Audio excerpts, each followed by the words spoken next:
আমার খিলখিল, আমার বিশ্বাস ঈশ্বর আছেন, আমার খিলখিলকে ঈশ্বর দেখবেন। না, আপনার খিলখিলকে শুধু ঈশ্বর দেখলে হবে না, ওর বাবাকেও দেখতে হবে। ও ভালো কথা, আপনাকে একটা খবর দেওয়া হয়নি। আমার ছেলে এবারে ইউনিভার্সিটিতে স্ট্যান্ড করেছে এবং ডেসপারেটলি চাকরির জন্য চেষ্টা করছে। আমি আপনাকে আগেও বোধহয় বলেছিলাম যে আমার ছেলে অত্যন্ত মেধাবী একজন ছাত্র।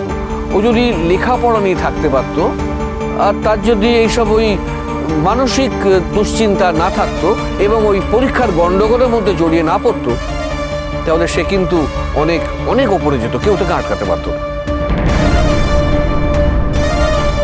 এতদিনে সে অনেক অনেক দূর পৌঁছে যেত।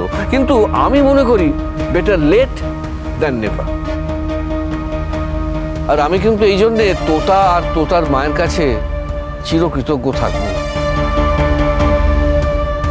কারণ আজকে আসবান যা হয়েছে সবটাই কিন্তু তাদের জন্যই হয়েছে। তোতা একজন অ্যাডাল্ট, ও যদি মনে করে যে আমার ছেলের সঙ্গে ও সম্পর্ক রাখবে না, রাখবে না।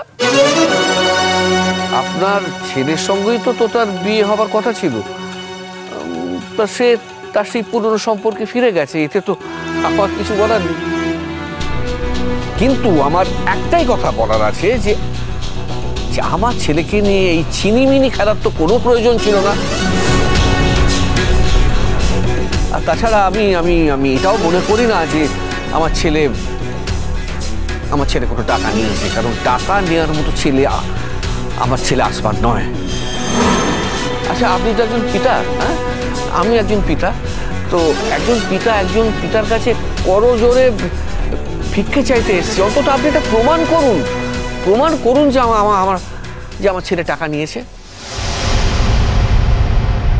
আমার ছেলে যদি সত্যি সত্যি কোনো টাকা নিয়ে থাকে, আমি তার সঙ্গে কোনো সম্পর্ক রাখবো না। কিন্তু আমি আপনাকে বলছি যে আমার ছেলে টাকা নেয়নি। আমার ছেলে সম্পর্কে একটা দুর্নাম রটানো হচ্ছে। ওই মেয়েটি মানে তোতা আর তার পরিবার তো জেনেছে, ওই আপনার ছেলে আর আপনার স্ত্রী সৌজন্যই জেনেছে যে টাকার বিনিময়ে নাকি আমার ছেলে তোতার সঙ্গে সম্পর্ক ছিন্ন করে বেরিয়ে গেছে। আমি শুধু এইটুকু উন্মোচন করতে চাই যে আমার ছেলে কারোর থেকে কোনো টাকা নেয়নি। দেখুন, আমি আপনাকে রিকোয়েস্ট করছি, কেন রিকোয়েস্ট করবো কেন, আমি আপনাকে বলছি যে আমার ছেলে কিন্তু টাকা নেওয়ার মতো ছেলে নয়। আর টাকার বিনিময়ে কোনো সম্পর্ক ছিন্ন করবে টাকার লোভে, সেরকম ছেলে আমার নয়। এত টাকার কোনো প্রয়োজন আমার ছেলের নেই। আপনি শুধু এইটুকু সাহায্য আমাকে করুন।